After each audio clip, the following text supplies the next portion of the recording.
After a weekend spent at Mar-a-Lago surrounded by loyalists and hangers-on and with advisors who disagree with him either shelved or siloed, President Donald Trump now appears to be entirely unfettered, a living, breathing political lid who also happens to be the most powerful person in the country.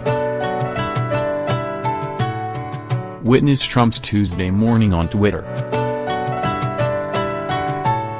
Here's a list of the topics, assertions and attacks the President of the United States covered before 7:30 a.m. Defended Sinclair Broadcasting Group amid controversy over requiring its anchors to read a prepared statement about honesty in media. Threatened to take down NAFTA and/or revoke foreign aid for Honduras and other countries that allow the caravan of asylum seekers to pass through their land. Called on the Republican-controlled Congress to act on immigration, without making clear what specific proposals he meant. Wrongly alleged that CNN has some sort of anti-Trump requirement in its hiring practices. That fusillade of tweets comes after a series of attacks on Amazon, a shot at his own Justice Department and a declaration that DACA is dead in the last 48 hours. And it also follows hard on Trump's weekend at the so-called Winter White House in which he huddled with the likes of Sean Hannity, Jeanine Pirro and Don King, a who's who of Trump yes men, and women, who tell the president that his gut instincts on, well, everything are all that matters. For much of the first year of the Trump administration, top aides, usually speaking without their names attached to their quotes, insisted that the behind-the-scenes activity in the White House was far more chaotic and unhinged than even what made the papers. If you think that tweet is bad, you should have seen what he wanted to say. Was the constant retort. That, and, of course, the tweet speaks for itself. The underlying idea was that Trump's political instincts were far more radical, confrontational, antagonistic and divorced from accepted norms of civil behavior than even his most ardent critics supposed. That the real Trump was both much more and much less than the public image crafted of him by his advisors. Over the last few months, a series of stories have emerged that make one thing very clear: Trump feels as though he now gets what being president entails.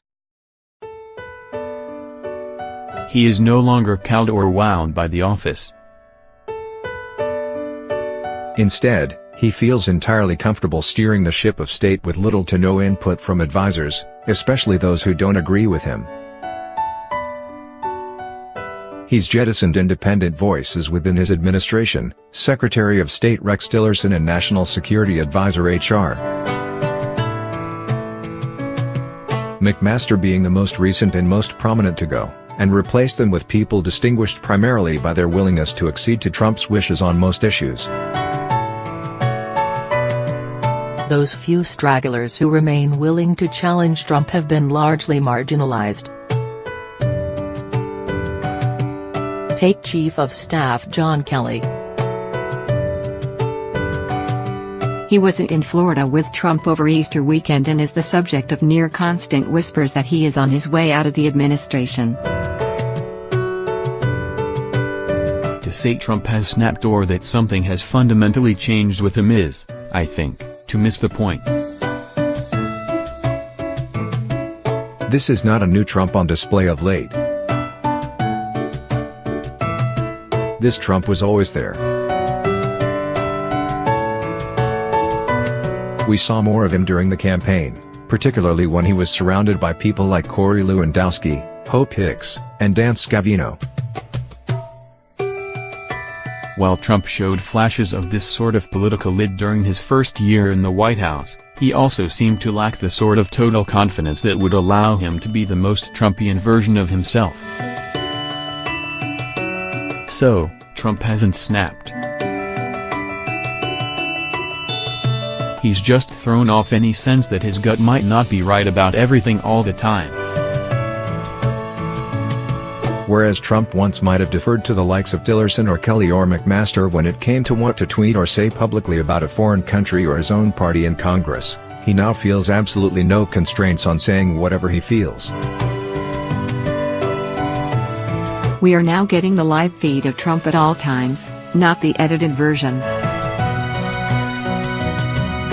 How will it play politically? His base, which has become increasingly restive with every day that passes without a plan on how to build the border wall, will eat up the raw and uncut version of Trump. This is the guy they voted for, the damn the torpedoes dude who tells it like it is, never apologizes and stuffs it in the face of sanctimonious liberals. The more Trump embraces that outsider persona, the more his base is reminded why they like him. For a party struggling to rally its most loyal supporters in advance of the 2018 midterms, that's not a bad outcome. Legislatively, and from a policy perspective, the effect of Trump's increased Trumpiness is cloudier.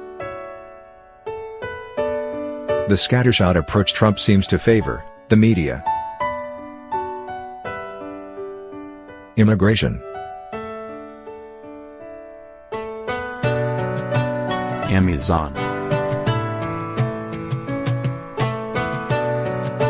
The Justice Department is not conducive to advancing a clearly articulated message through a friendly Congress.